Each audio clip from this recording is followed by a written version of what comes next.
name, please? William Easter. Mr. William Easter. Right. Your passport, please. Do I have to go through this rigmarole every time? Regulation, sir. Beastly nuisance, I call it.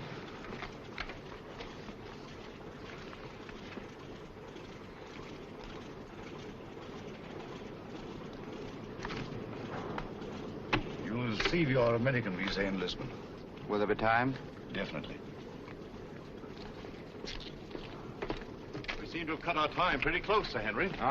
Have you a word, Sir Henry? Do you wish to make any comments, sir? Sir Henry, what is your destination, New York or Washington? I'm sorry, I have nothing to say. Sir Henry Marchmont, official business. Oh, Sir Henry Marchmont. Sir Henry? Joe? Good luck, Sir Henry. Thanks, I may need it. Shall I take your case, sir? Definitely not. Sir Henry, don't mind. Sorry, gentlemen. I see. You think the old boy carried the fate of the Empire in that little black case? Perhaps he does. Time's up, boys. Roll it away. Lively now. Hey, just a moment. You're shy of one passenger. Hold on. Wait a bit. Wait, I say. I've got passage. Yes, all right. Your name, sir? Grayson's Lane. John Grayson, senior clerk, Paro, Nash and Paro, solicitors, Chancery Lane. You've got it all there. Everything quite regular. Sorry to delay you. Missed the bus. Had to take a taxi. Fearful nuisance. Yes, sir. Hop aboard, will you? We're late now. Thanks. Thanks awfully. Sorry to delay. Thanks awfully. Right-ho, boys. Roll it away.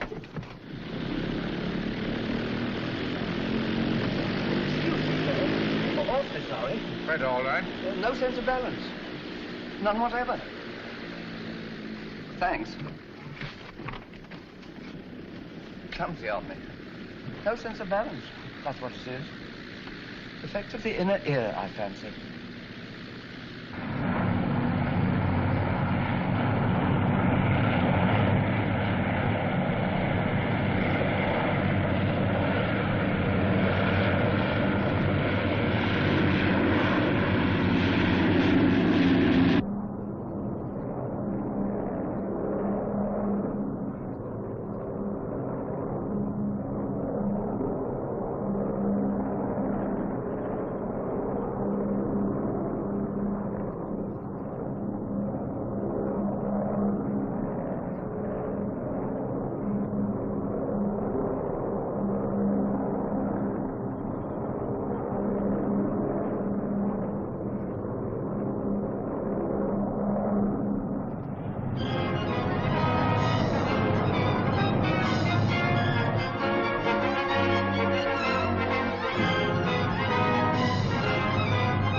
When I read that you were en route to Washington, Sir Henry, I just couldn't rest until I found you. Now, do you know, when can you dine with us?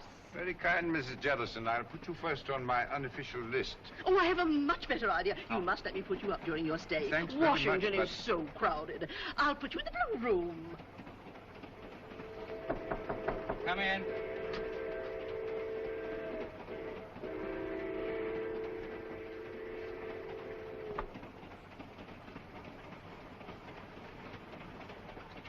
Thank you, sir.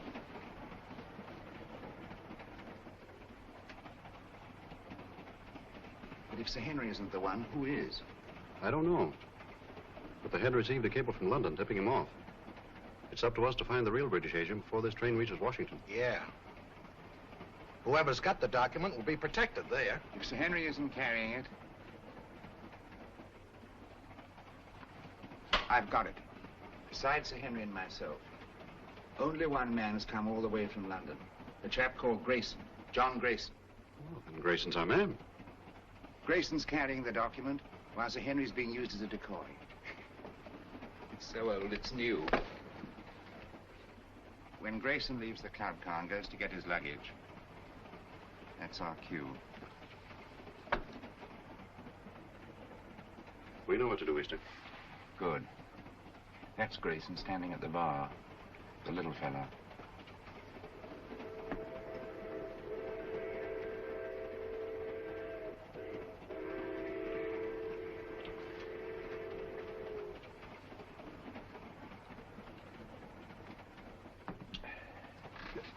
Excuse me, sir. Don't give it a thought, brother. I'm in politics. I'm used to hard knocks. I'm Henry Babcock, Senator Babcock. How do you do? John Grayson. Sit down, Grayson. Have a glass of grape juice from my home state. Used to know a man named Grayson. Mighty fine man. He was murdered. 2 grapes, George. On the fire, sir. This book has got me all confused. I do wish you'd set me straight on the international situation. Rather large order, I'm afraid. Oh, you're so right, Sir Henry. One must take the broader view, I always say.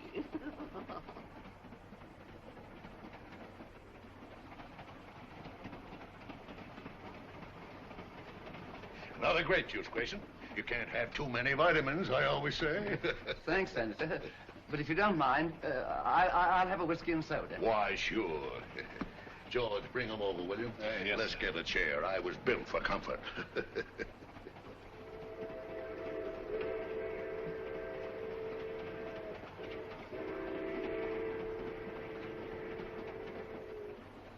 Jolly little beggars, what?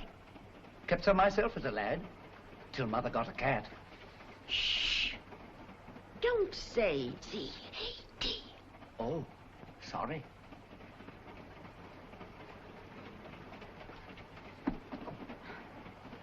Permit me, ma'am. Oh, thank you. You're very kind, I'm sure.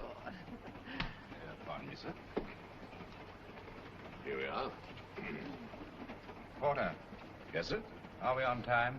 Yes, sir. Be in Washington in 20 minutes.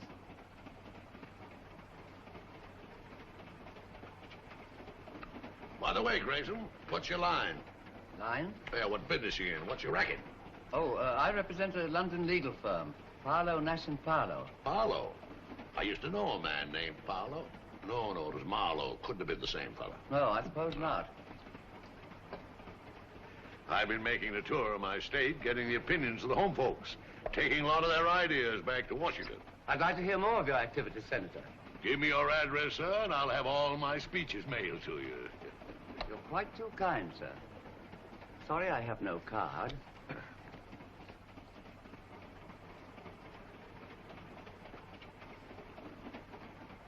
Oh, Porter. Yes, miss? Permit me.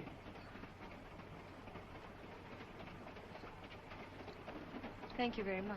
Not at all. I'll be at this address for the next week or so. I hope. Thank you. I'll get my papers together. Pleasant meeting, my friend. Better look me up in Washington. I'll just get my bag. Thank you, thank you.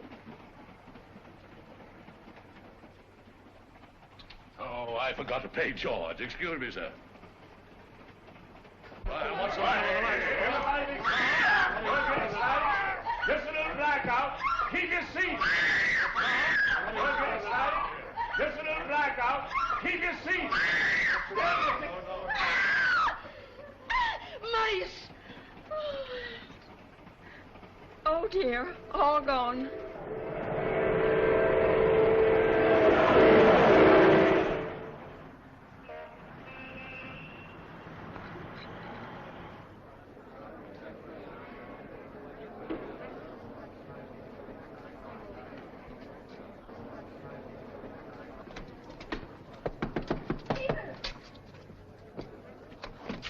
Nancy, darling. I didn't dream you'd be able to meet me. George. I got leave. Oh, darling, that's wonderful. Just 3 days. Oh, that's awful. We haven't a second to lose. First thing I did As I was saying, Sir Henry. was get this. Oh, honey. This finger. Well, I haven't had much experience. Look, day after tomorrow, your aunt's giving us a reception. Until then, you and I are going to be a couple of busy people. Oh, I beg your pardon.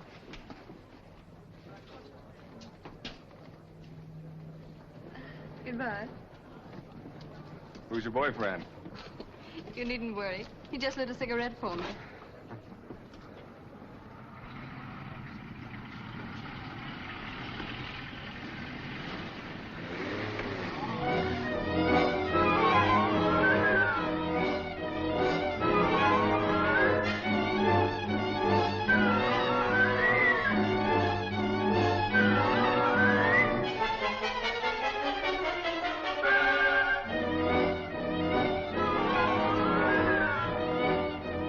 BBC News Bureau, broadcasting from London. At this time, we present our regular morning summary of the news. A British subject has disappeared under curious circumstances. John Grayson, senior clerk in the firm of Parlow, Nash and Parlow, solicitors, Chancery Lane, has not arrived at his firm's representatives in Washington. Foul play is suspected. Deplorable. Simply deplorable. It's the sort of thing that shakes your faith, by Jove. I say, Holmes, shakes your faith in everything. You alarm me, Watson. I've never seen you affected by the news, however startling. Startling, my dear fellow, it's devastating. Seen the scores? The Navy got 428 for 6 wickets against the Army at Lord's. May I draw your attention to the fact that really momentous things are happening in the world today? Oh, I know all about that. I'll get to them later on. Excuse me. Mind my egg, old bean. Oh, I'm sorry. With your consuming interest in the game, I'm surprised that you've changed your mind about running up to Lord's cricket ground this afternoon. It can't be helped. I had to put it off. How did you know I changed my mind? Elementary, my dear Watson. Invariably, when you go to a cricket match, you fill your flask with my best whiskey. Just now I noted in passing that the flask was empty. The single whiff informed me that it had been recently filled. Obviously, after filling it, you would pour the contents back into the bottle. Therefore, you had changed your mind about a cricket match. You amaze me, Holmes. You positively amaze me. Come in, Mrs. Hudson. Oh, excuse me, Mr. Holmes. There's a gentleman, and he's very insistent. Well, I do declare he followed me right up the stairs. Didn't I ask you to wait? My good woman, you may ask me to wait, but not the British Empire. Mr. Holmes, I must talk to you immediately. How are you, Mr. Arons? That will be all now, thank you, Mrs. Hudson. My good woman, indeed. Arons? I seem to know that name. Don't tell me, my dear Watson, that you don't recognize Mr. Arons at the Home Office. Oh, yes, of course. I knew the moment you came in. How are you, Arons? How do you do? Do you see what the Navy did to the Army at Lord's yesterday? All right, Watson, Yes, go yes. on with your breakfast. Bad show. 428, 6 wickets. Mr. Holmes, I'm here on a matter of the utmost secrecy. Now, I assure you, Mr. Arons, that Dr. Watson is the very soul of discretion. Won't you sit down? By the way, Watson, please be so good as to keep tapping on the table with your knife. Tapping on the table, now? It will break the wavelengths if by any chance there's a dictograph in the walls. Oh, really? Cigarette? No, thank you. You can stop now, Watson. Well, Mr. Arons, I take it you've called on me in connection with the kidnapping of John Grayson in America last night. Yes. Yes, exactly. Grayson was carrying a document of a very confidential nature. Indeed. Its contents are of such great international importance that I am not at liberty to reveal them. But if that document falls into the hands of the enemy, I can only say it will be absolutely disastrous for this government and our allies. For that reason, we did not wish to transport it to Washington in the usual way. So a regular King's messenger, Sir Henry Marchmont, was dispatched. Not carrying the document, of course. That's right. Sir Henry was a sort of... Sort of red herring, shall we say? Precisely. Mm-hmm. The document was actually entrusted to a reliable but insignificant man in our Secret Service. On his arrival in Washington, he was to make himself known to Sir Henry and deliver the document. Now, not even Sir Henry knew that this man, Pettibone, who traveled under the name of John Grayson, was the real messenger. Pettibone? Yes. Alfred Pettibone? Yes. Good man. None better. I've worked with him often. I hope you may be able to work with him again. But he's completely disappeared. He's vanished, gone, without leaving a trace. I can see the possibility of serious ramifications in his disappearance. Exactly. So far, we've been able to keep the knowledge of our loss from both the American and British public. Holmes, you must retrieve that document before it can be used against us. Of course, the Washington police have been notified of Grayson's disappearance, but even they don't know that he was carrying the document. Now, that's about all the detail I'm at liberty to give you. Well, if they've got Grayson, that is Pettibone, they must have got the papers. Not necessarily, Watson. It doesn't follow because they've got the man, they've got the document. What form was this document in? It was typed on 2 sheets of legal paper. 2 sheets? That's too bulky to swallow. And dry, Watson. Fearfully dry. Especially legal papers. Well, whatever shape the document was in, I trust Pettibone to get rid of it before anyone could lay hands on him. The document must be found before it falls into the hands of our enemies. I'm here on behalf of His Majesty's government to urge you to find it. That means going to Washington, of course. With all possible speed. A bomber is waiting for you at Croydon. Goodbye, Dr. Watson. Goodbye, sir. Goodbye, Adams. Goodbye, Holmes. Good luck. Thanks very much. We're relying on you. Well, Watson, we're off to Washington at once. America? I say, that's exciting. I've never seen a game of baseball. Let's go and start packing at once. First, I'd like to take a look at the home of Alfred Pettibone. Come along, Watson.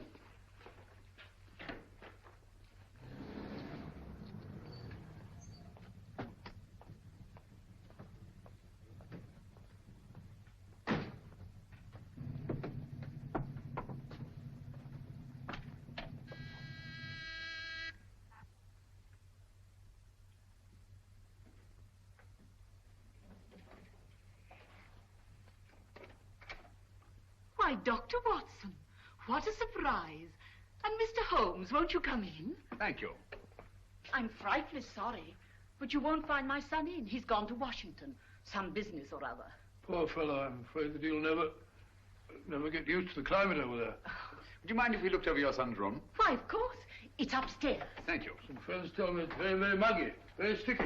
I had a letter from Philadelphia the other day. You'll find his room in a dreadful pickle, Mr. Holmes. Quite nifty he is. If I as much as put my nose inside. As if I cared anything about his silly old collection.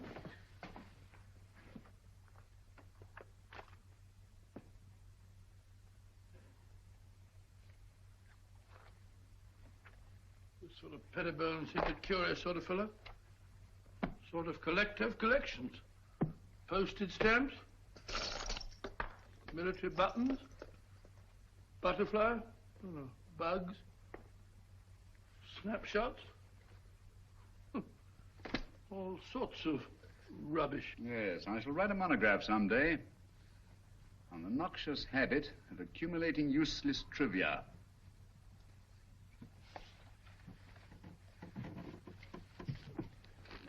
Please be so good as to stop pacing, Watson. You distract me. All right, all right.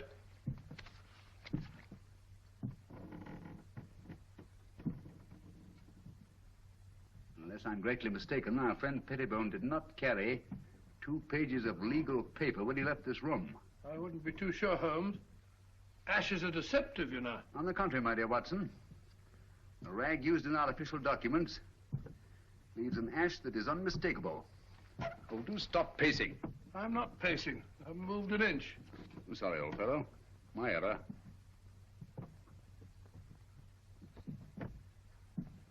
Must be Mrs. Pettibone. Heavy woman, light on her feet. Doesn't follow. Our friend seems to be quite a camera enthusiast. What's this? Cook F1.5. That's a very fast lens. F3.5. Summer. Copying setup. American match folders. That's right. USA. Now, why would Pettibone want American match folders in his work? And a microscope. Most interesting. Oh, what's this? Watson, this microscope was last used for examining microfilm. I'm beginning to see the pattern. Stop now. Did you know that the letters of our soldiers overseas are being photographed on microfilm so that one carrier pigeon can carry the equivalent of 18,000 letters? Oh, really? We had a carrier pigeon in the last war. Back in 1915, belonging to the Brigade Signal Corps. Did you? Yeah, the poor bird kept flying round and round in circles all day long. Found out later on that it was cross-eyed. Tragic thing. Huh? Closely true. Where are you going? Huh? Oh, dark room, huh? This is what I was looking for. Huh? This projector magnifies tremendously anything placed on the slide, like this piece of microfilm. Understand? I can't say I do exactly, no. Wait a minute. I'll show you what he's photographed.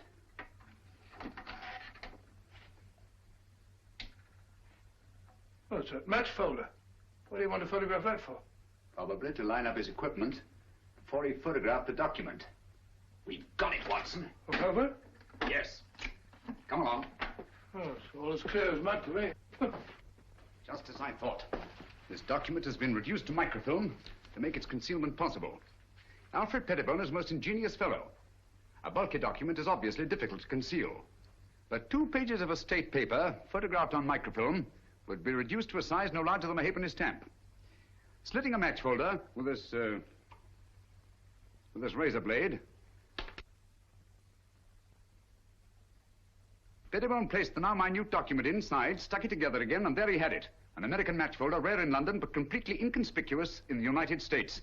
Do you mean to say we're off to America just to look for a match folder? It's a big country. A big country, Watson.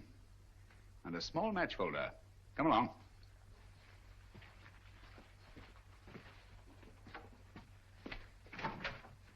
Did you find what you were looking for, Mr. Holmes? Yes, thank you, Mrs. Pettibone. By the by, you haven't been up on the roof in the last 20 minutes, have you? Why, no. What made you think... Well, we distinctly heard footsteps. Nonsense, Watson. It was the house settling. Gracious, yes. Such popping and groaning. We're quite used to it. Thank you. Goodbye, Mr. Holmes. Goodbye, Mrs. Pettibone. Goodbye, Dr. Watson. Goodbye.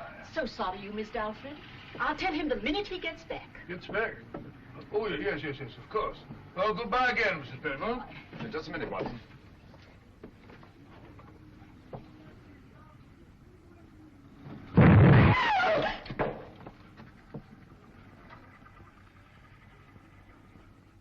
That was no accident, I assure you, Watson. Well, aren't you going to find out who did it? Time's too precious now. But at least I know they've learned of my entry into the case. They? Who are they? The same group that took Alfred Pettibone off the train on his way to Washington. A group that will stop at nothing to get their hands on the document he carried.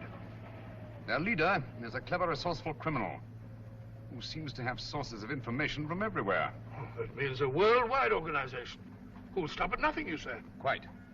That's why we must get our bags and ourselves aboard that bomber without delay. We're opposed by an adversary worthy of our best efforts. At present, he has all the advantages. Even that of being only a merciless, nameless shadow. Think of it, Watson. In a few hours, we'll be flying out over the Atlantic.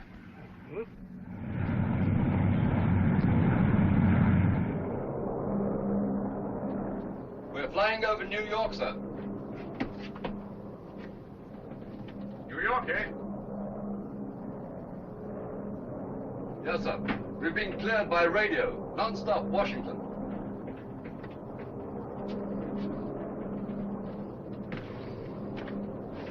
What is that book that so engrosses your attention, Watson?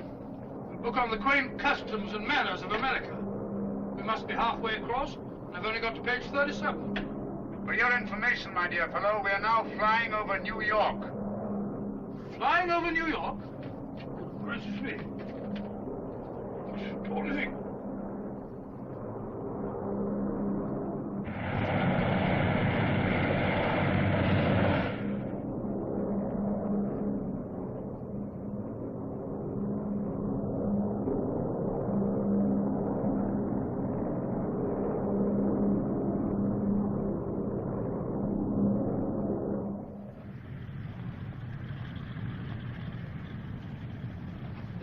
Mr. Carr, Mr. Holmes. You're being very helpful, Mr. Lang. Detective Lieutenant Grogan of the Washington Police.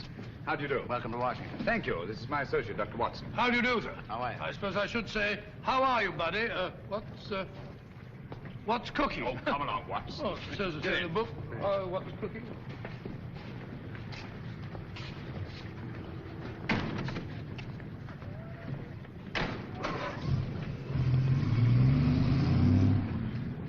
Grogan had charge of investigating the Grayson case for the Washington Police. Any new developments, Grogan? None, Mr. Holmes. We're glad to let you have our complete file. And, of course, we'll cooperate in every way. Thank you. I shall appreciate your help. Especially as I'm unfamiliar with your country. Oh, yes, of course. This is your first visit. Oh, there's the Lincoln Memorial.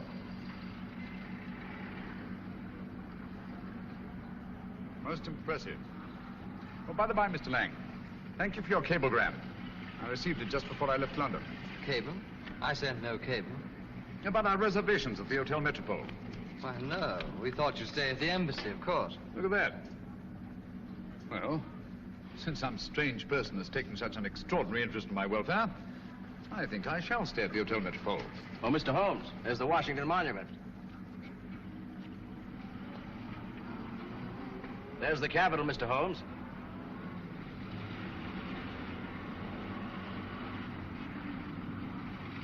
Magnificent.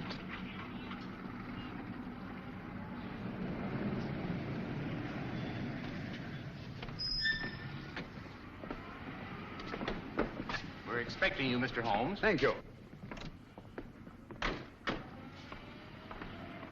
I questioned everybody known to have been in that club car, as a matter of course. Sir Henry Marchmont confirms that Grayson had contact only with the people on this list. Now, he had a drink with Senator Babcock, and he chatted with a Miss Pringle about some mice she had in the cage, and he picked up a book dropped by Mrs. Jellison. Not very much to go on. How many of these people have been attacked already?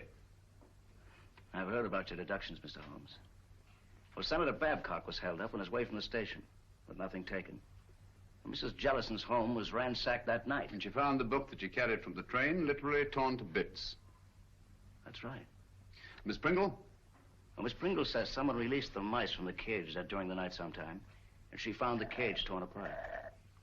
What happened to the mice, Sir Weller? An intriguing line of thought, Watson, but not essential to the case. Mm-hmm. Apparently, Grogan, they're still looking for the document. I'd very much like to have a look at that club car. Well, that'll be easy. I have the car held in a siding in the railroad yards. Good. But we've searched the car thoroughly, Mr. Holmes. We couldn't find a thing. Well...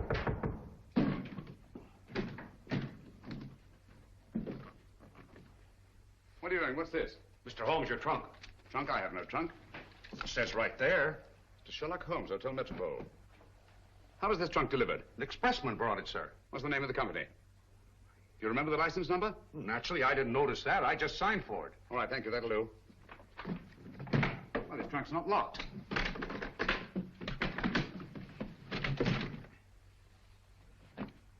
Great Scott. Poor chap. You recognize him, Mr. Holmes? Yes. Who was he? The man we're looking for, John Grayson. His real name is Alfred Pettibone. British Secret Service. Why should they send the body here? Obviously to frighten us. Or to tell us they know that Sherlock Holmes is on the case. Gentlemen, they knew we were on the case as early as their attempt on our lives in London. They're much too intelligent to believe that a corpse would frighten a trained detective. No, I rather think they intend this as a message. And they wanted to be sure that I'd be here at the Hotel Metropole to receive it. Message? What do you mean? They want us to believe that they found the document, and therefore have no further use for Grayson. Well, if that's true, then we're done for. I'm not so sure that it is true, Watson. If they had the document, why are they wasting time sending me this? No, it's an attempt to throw me off the track. Grogan, you've a police laboratory, of course. Certainly. I'll see what I can find out about the body. Yes, whatever marks it reveals. And the trunk. A microscopic examination. Everything about it. The lining, the blanket in which the body is wrapped, everything. Let nothing escape. We have the best police laboratories in the world, Mr. Holmes.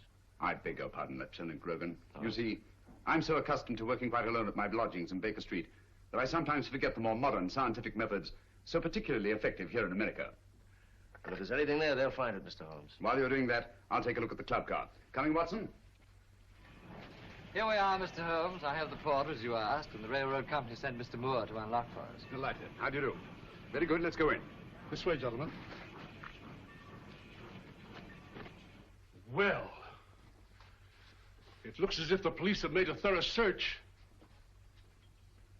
Whoever did it, it wasn't the police. There have been visitors here since our friend Grogan. My goodness, look at our car. Talk about a blitz. I say, Holmes, if Grayson hid anything in this car, it certainly isn't here now. Not necessarily, Watson. If you'll help me put this place in some kind of order. Yes, sir, boss. This would go about here, I imagine. That's it, boss. Yes, and, yes. Wait a minute. Oh, yeah, that's certainly more like it. Yes, sir. Thank you. That'll be all. Watson, will you be Mr. Grayson for the moment? Grayson? Oh, if you want me to, old man. What do you want me to do? You're having a drink at the bar. Oh, drink? Oh, that's not a bad idea. Drink at the bar. Bring me a whiskey and soda, will you, Stuart? Stuart? Sorry, Dr. Watson, but the bar's closed. Oh, says the bar's closed. According to Grogan's reconstruction of the scene, let me see. Yes. Grayson pauses at the bar while Senator Babcock moves across and sits down here. Do you mind being Senator Babcock for the moment, Watson? Oh, Going up in the world. Sit down, please. Now, Miss Pringle is seated there. Over there, Watson.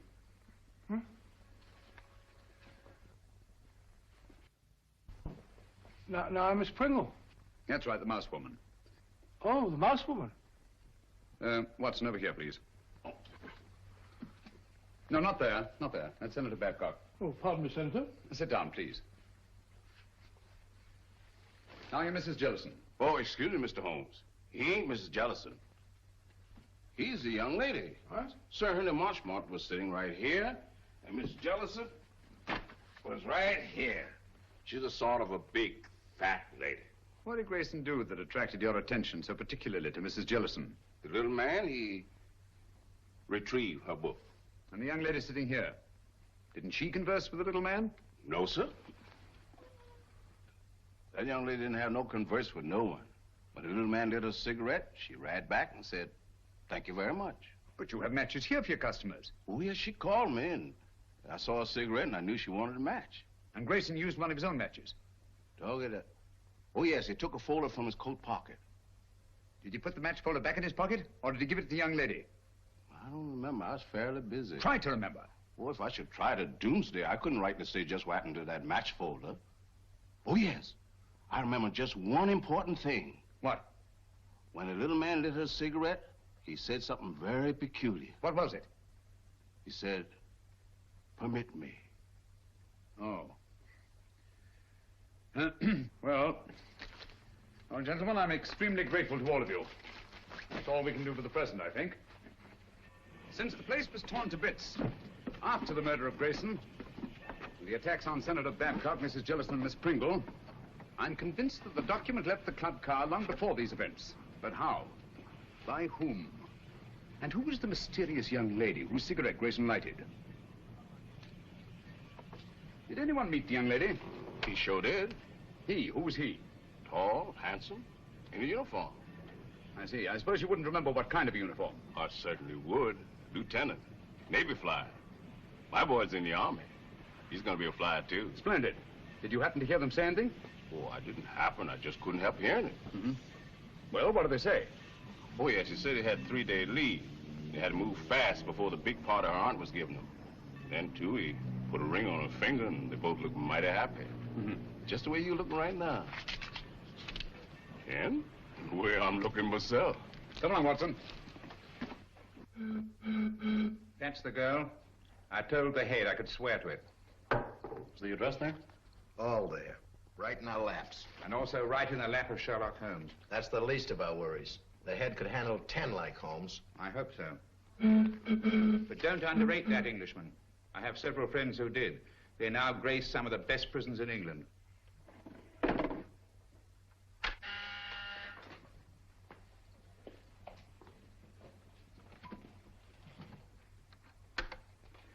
Yes, sir? I talked to the catering company. It's quite all right. They could hardly refuse me. It's the Acton Company. The Acton Catering Company. Yes, sir. I know what to do.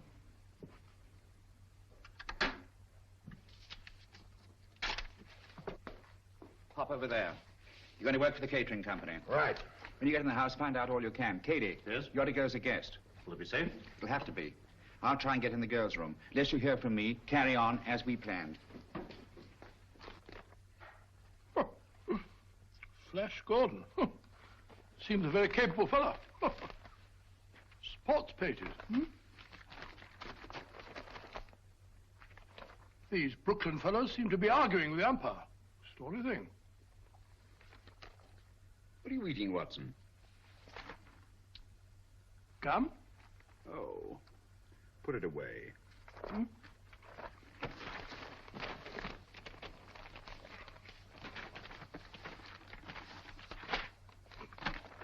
Never seen you take an interest in the society columns before. It's a concern I'll drop at once, I assure you, Watson. You found what you're looking for? Oh. How do you know this is the girl? It would be an extraordinary coincidence, wouldn't it? If more than one naval lieutenant in Washington were to become engaged in the last few days to a girl from New York whose aunt was giving them a reception. By Joe, you must be right. She's a pretty girl. Yes.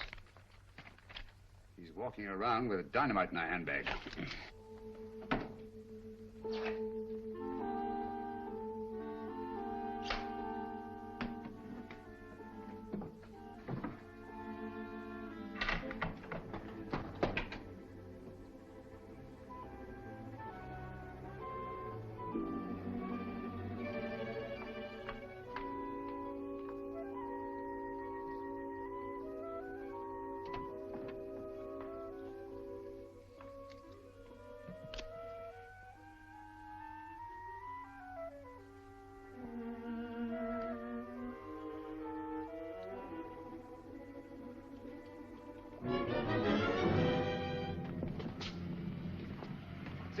Wardlaw Place.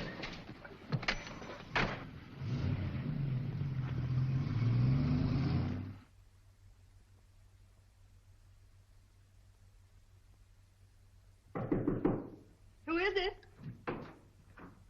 Me, Pete. You can't come up here. I did, though. One get you two. That party's gonna be awfully dull after this. Let's not go. Let's go away and get married. You've only got one more day. That's an idea. No, we can't do that to Annie. I'll tell you. Let's sneak a look at the new apartment.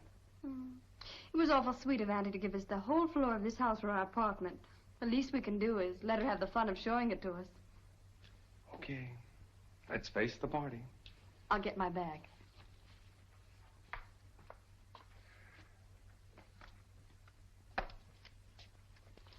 Thank you. Oh, no, you don't. That's the way I got them.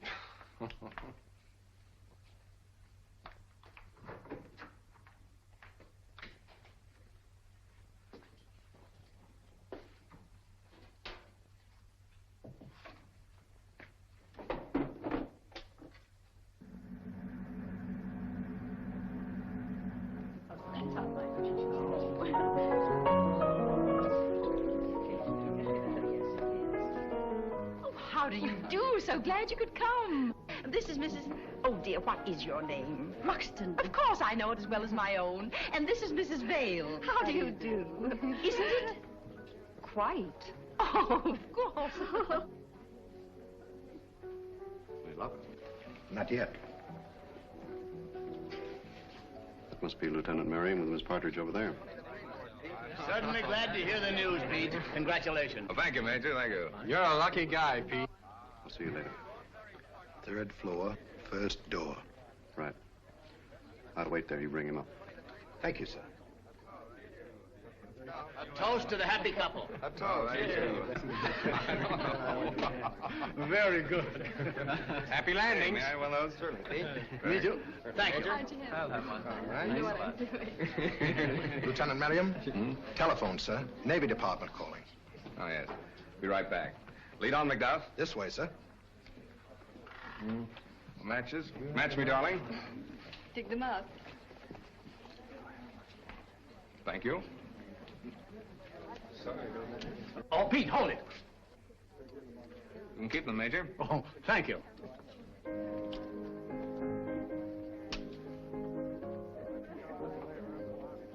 Thank you. Not for me, thank you. No, thank you. Why up here? They said it was private. There's a phone in here, sir. Hey, it's my new apartment. Miss Partridge didn't want me to see it till after it was finished. Here you are, sir. Quite a smell of paint, sir. In here, sir. Thank you.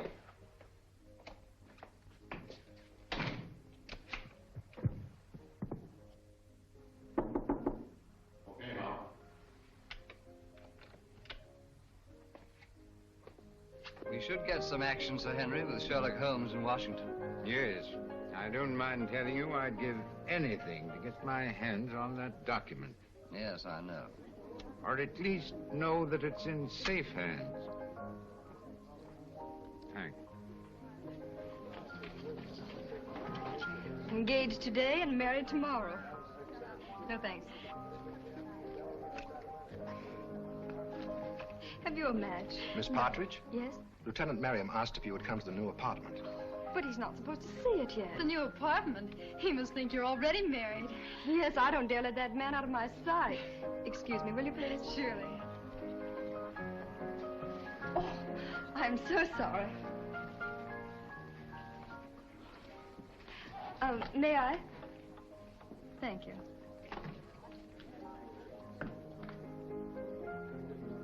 This way, please. Oh, I know the way, thank you.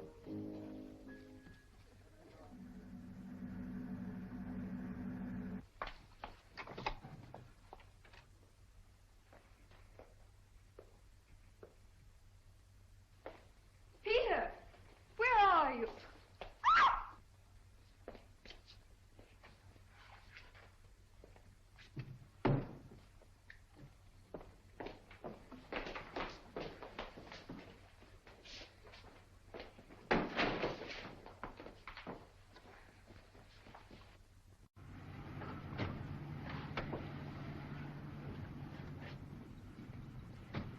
Well, here we are, Grogan. Good connection.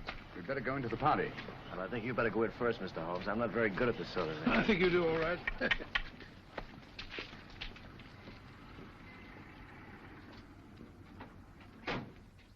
The only possible explanation. Mrs. Partridge, forgive my intruding, but is your niece the kind of girl who would just disappear in this manner of her own free will? Well, ordinarily, of course not. But the girl's in love. In love? Well, of course, if they're in love, that's... Even so, they'd naturally tell you of their destination. Really, I've no idea. Oh, but they'll be back here again tomorrow. You see, I prepared an apartment for them, an entire floor in this house. By the by, Mrs. Partridge, I gather the rug you ordered for the apartment was not entirely satisfactory. Oh, those tiresome workmen. I told them not to come in here this afternoon, but they did. And walked out with the rug, which they no doubt informed you had been sent by mistake and would be replaced tomorrow. Yes, but however did you know that? Show me the apartment. Yes, there were 2 rugs there. One for the living room and one for the dining room. All your workmen wear rubber-soled shoes, do they not? Oh, but yes, always. Their company requires them to. Nevertheless, there have been leather heels on this floor. And a woman's heels. Very recently, I should say. Not yours, Mrs. Partridge. But recently enough, so that no dust has had time to settle in the imprints. Stay over there, please.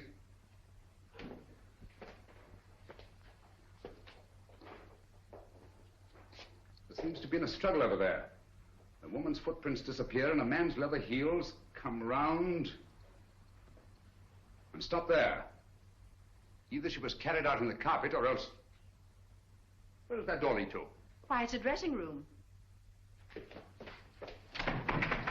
Perhaps an ordinary skeleton key. Try it. Watson, this is a matter for you, I'm afraid. Excuse me. Who is he? Is it Miriam? Peter! Take it easy, Mrs. Partridge. Let the doctor examine him. How is he, Watson? Nasty crack of the head. Nothing serious, thank heavens. Is there somewhere where you can lie down? Of course. Poor Peter. Take him to my room. Yeah, son, put your arm around my neck. That's the don't you. Mr. Holmes, you must find Nancy. Quite. Oh, Peter. Girl disappeared right from under our noses. It's unbelievable. I better try to trace that truck. That won't lead us anywhere. Our antagonist is too clever for that. But the girl must be found immediately. You're sure the police chemists found nothing definite in their examination of the trunk? Not one thing pertinent to the case. What about Grayson's body and the blanket it was wrapped in? Nothing. Every object connected with this case has some kind of story to tell. Do you think they'd mind if... The laboratory is completely at your disposal, Mr. Thank you. Dr. Watson and I will go there at once. The usual findings on the trunk, Mr. Holmes. Bought in Washington, been banged about a good deal. All labels removed. And the body? No marks of any kind. Very well. If you need me, call. Thank you.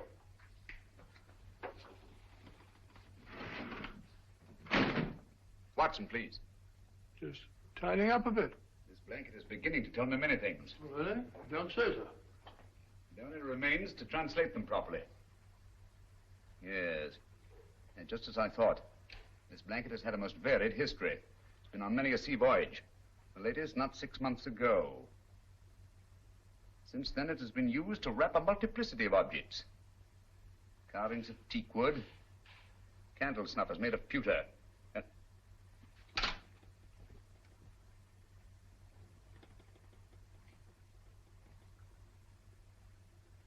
furniture. Furniture? Yes. Teak wood leaves an unmistakable stain. Pewter rubs off easily. And there are evidences of wax drippings. But what particularly concerns us, Watson, is the furniture. Most likely a chair. Louis the 15th. In yellow and maroon satin. What do all these things suggest to you, Watson? Let me see. An aunt of mine, Matilda, lives in Brighton. Very old-fashioned. Very aged. Exactly. Antiques. We've a lot of ground to cover before nightfall. Ground? What ground? If necessary, all the antique shops in Washington. A-N-T-I. There we are, antiques. Antiques?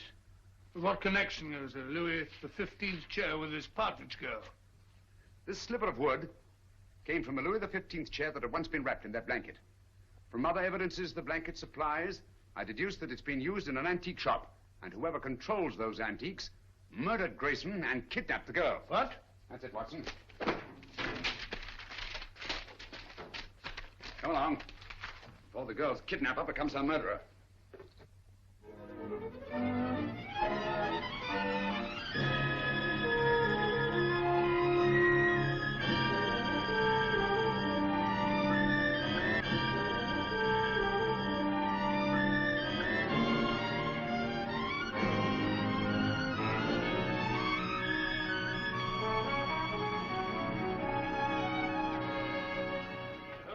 Fed up with all this shopping for antiques.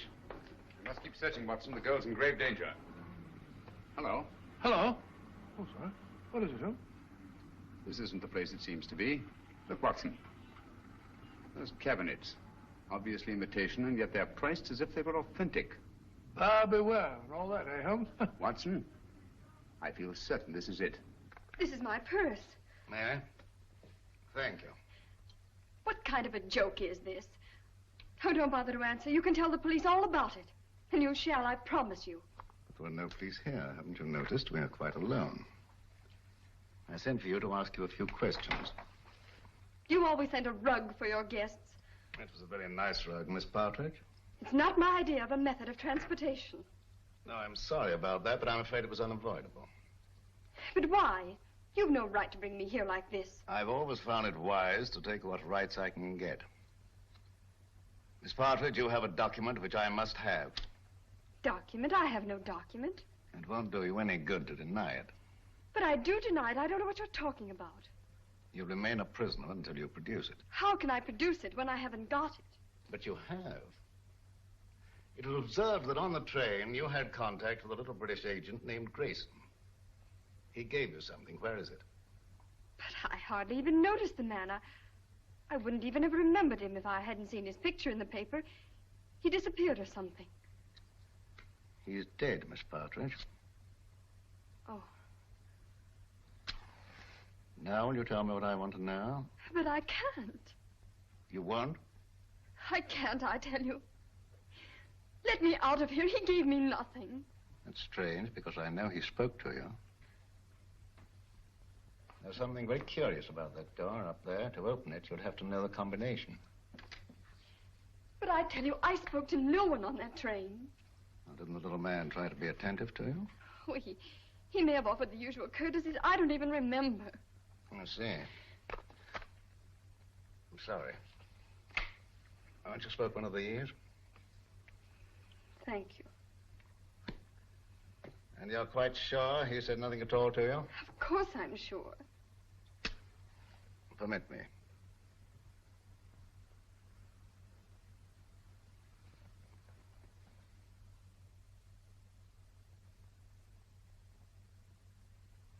And you're certain that nothing passed between you? I'm certain. Mr. Howe, please. I must ask you to trust me with your bag a little longer. I have an eccentric interest in the linings of purses. It's a foible. You know Mr. Howe, I believe. Mr. Howe is a gentleman of unusual accomplishments. Under his influence, I've known people talk fluently who never talked before. But I don't know anything, I tell you. Nothing. Nothing, I swear it. I don't know anything.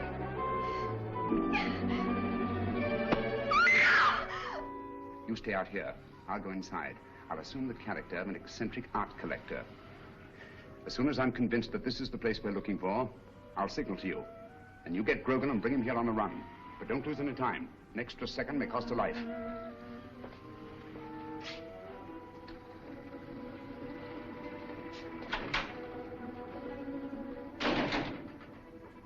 No, madam, I don't know who she is. But notice the modeling. It has good symmetry, good lines. Oh, I'll be right with you, sir. No, thank you. I'll just take a look around.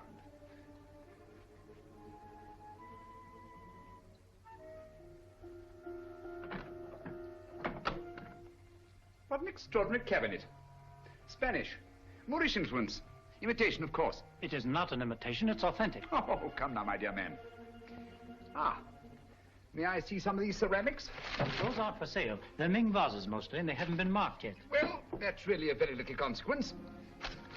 You see, if they're genuine, I can tell to within a shilling what the international price might be. If you please, sir, there are other customers. Oh, yes, of course. Well, I'll just look around.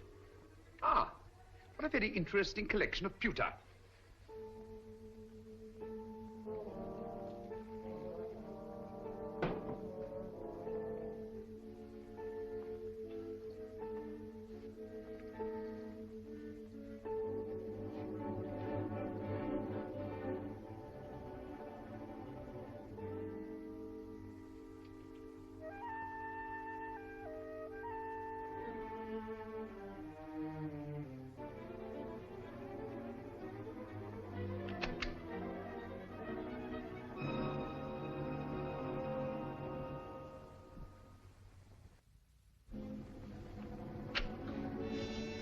That'll be $500.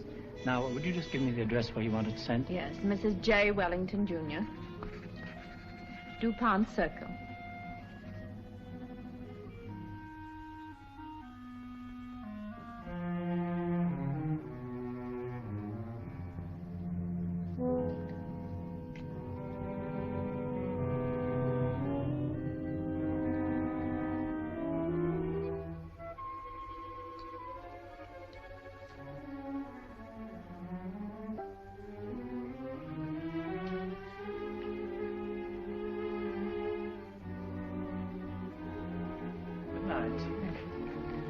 Good night. I'll have it sent out in the morning. Oh, dear. I'm most terribly sorry. You've broken one of our best pieces, sir. Ming Dynasty. Tang Dynasty. Not Ming. Definitely not Ming. It is my business to know, sir. The pottery is Ming and worth $2,300. As we're closing for the evening, I must ask you to settle at once. Oh, nonsense, my good man. Tang pottery is worth $600 at best. Just a moment, please. Yes, of course.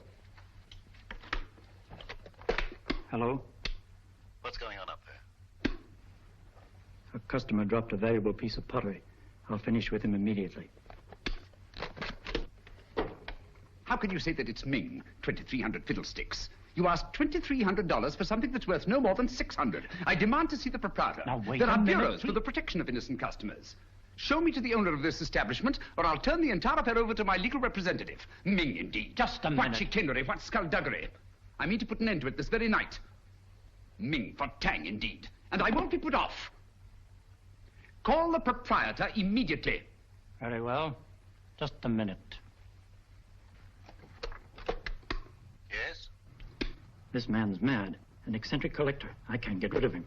Insists on seeing you in person. All right, stall him for half a minute, then send him into my office. I'll get rid of him and quickly. Oh, how? No screams till the customer's gone.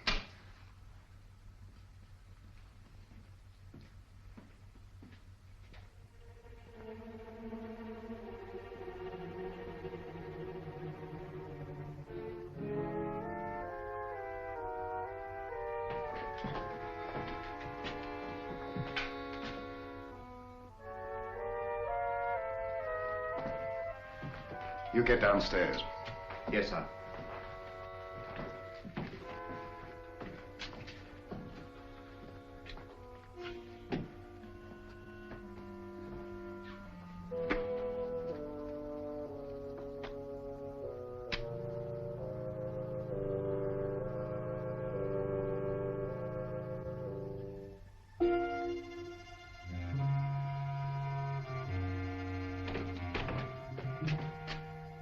I'm most frightfully sorry. I'm most frightfully sorry about the vows, but really, sir, your clerk is guilty of attempting the most obvious fraud. You see, he tried to convince me that I'd broken a Ming pottery when anyone could see that it belonged to the Tang era. Its value is no more than $600. All right, you pay him the 600. We'll call the matter settled. Oh, thank you very much, sir. Thank you. I'll send you my check in the morning. I see you know the London value of these pieces. It's my business. Exactly. Yes, exactly. You know, I think you're just the man to help me find some furniture I'm anxious to get. I'm most frightfully bored with the usual conglomeration of pieces that we can pick up on the other side. What do you really want, Mr. Sherlock Holmes? Herr Heinrich Henkel, or as you now call yourself, Mr. Richard Stanley. In 1914, secret agent to the German Kaiser. Since then, head of the most insidious international spy ring that ever existed. You're wrong. A case of mistaken identity. I've been a respected member of this community for a great many years. I deal in antiques because of their rarity and beauty. Merely a device to cover up your real business of transporting secret information to the enemies of this country. Very interesting, but just a figment of your imagination. I'm a very busy man, Mr. Sherlock Holmes. Where is Nancy Partridge? You're not looking for that girl. You're looking for a certain document. Oh, dear me, no. The document's perfectly safe. You see, the man who has it doesn't know he has it. That's a very pretty tale, but quite untrue. The only man who had any contact with Grayson on the train was Senator Babcock. The senator doesn't have the document. We took the trouble to find out.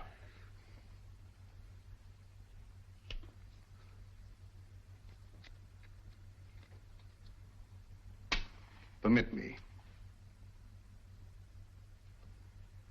Thank you. Perhaps you've been misled by the common notion regarding the shape and bulk of state papers. They might easily have been reduced to a convenient size, you know. Say, a document no larger than a postage stamp. Postage stamp, huh? That's a very interesting theory, but not supported by the facts. And quite beside the point. Where's the girl? She's not here, of course, but you're quite at liberty to look round if you care to. Thank you. I shall do so.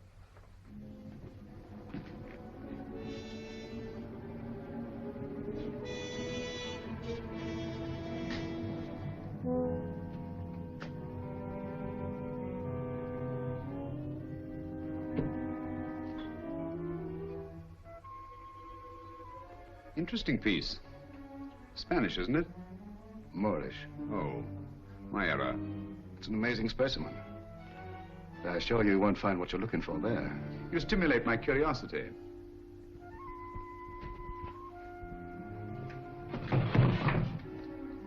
This might be interesting.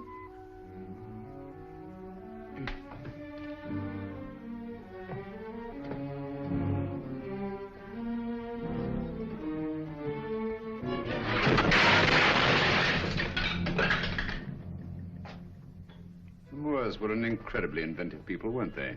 Yes, it was in shocking condition when I got hold of it. But I had it restored. It's very lively now, but old-fashioned. If that's the best you can do, Mr. Stanley, I think I may safely examine the rest of the room. Now, help yourself. Thank you. Take your hand away from that drawer. Mr. Holmes, you didn't think I was going to draw a weapon. I never touched the things. How odd to find you squeamish.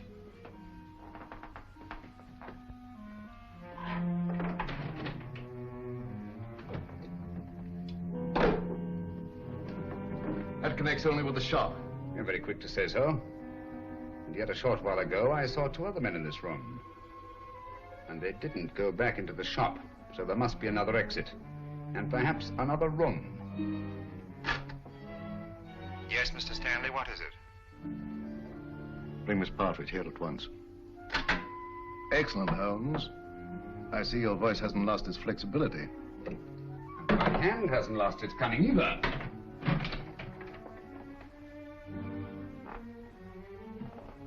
When they come here, tell them to leave the girl with you and to clear out. You think I'll do that? Yes, you will. You're playing with lives now, Stanley. Not just the girls. Thousands, millions perhaps. And we don't intend to let one man have that much power. Not now, nor at any time in the future. I prefer you alive to face the retribution that's coming to you. But if I have to do it...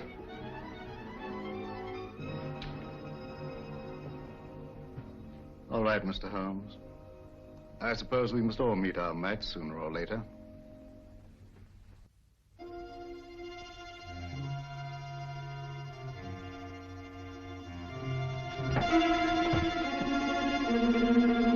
That's enough, boys. Take your hands off him. Well, Mr. Holmes?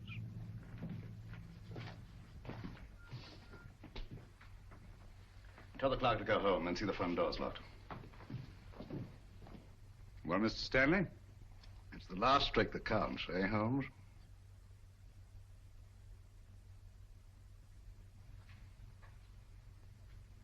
I'll remind you of that later.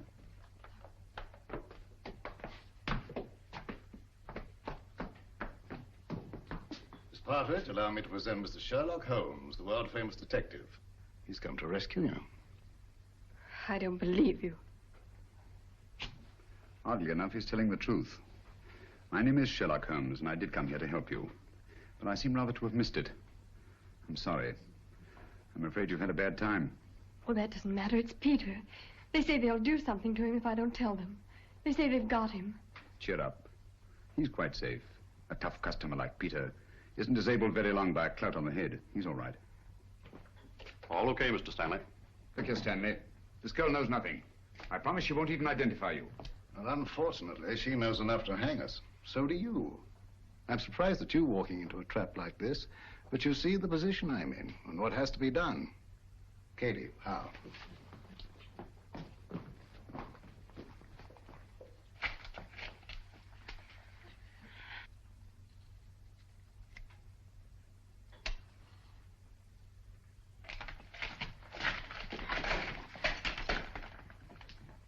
It will give me great pleasure to attend to Mr. Holmes personally.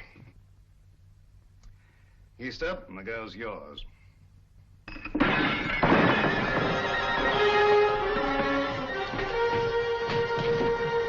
It's the police! Open up, it's the police.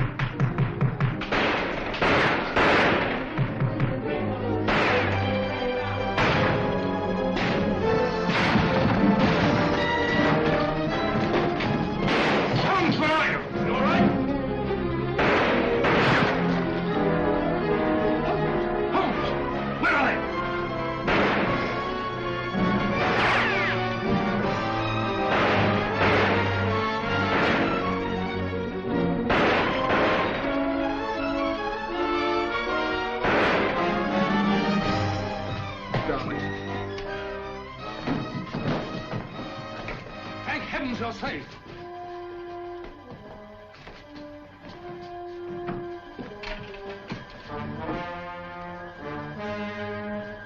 Quick! Stanley's escaped. All right, boys, bring them along. Come on, Lieutenant. Let's go.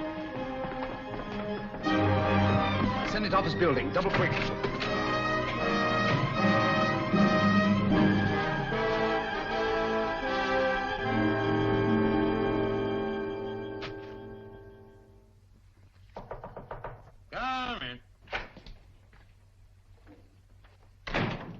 Glad you're safe, Senator. Safe? No man is safe. Look at the way my constituents snipe at me.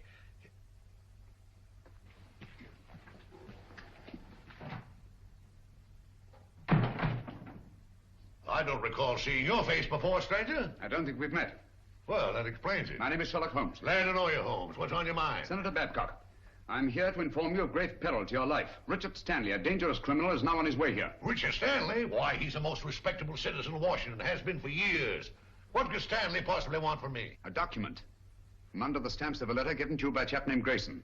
Grayson? Grayson? Used to know a man. Grayson? Why, that's the fellow disappeared. Say, I got that envelope right here in my wallet. Now, what does Stanley think could be under these stamps? A secret document of grave import. Reduced to microfilm and concealed under these very stamps. Thank you very much, Mr. Holmes. That's just what I wanted to know. I might have missed this microfilm if you hadn't led me to it.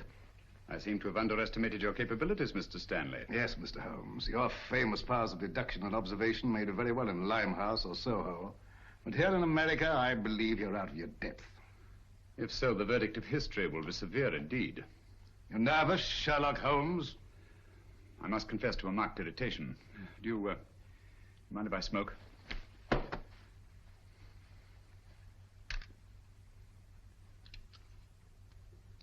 Thank you. The whole course of the world might be changed by your acquisition of the microfilm. Oh, it will be, and for the better. Have you a match? You can keep those. Thank you. And now, if you'll pardon me, Mr. Holmes. Why don't you do something, Holmes, if that thing's so all-fired important? The English senator. Cricket, old boy, always cool in the crisis. The last trick, eh, Holmes? Yes. The last trick.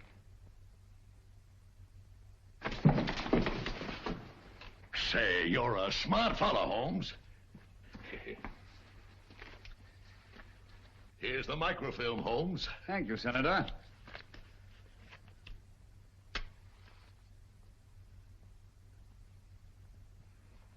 I say, Holmes.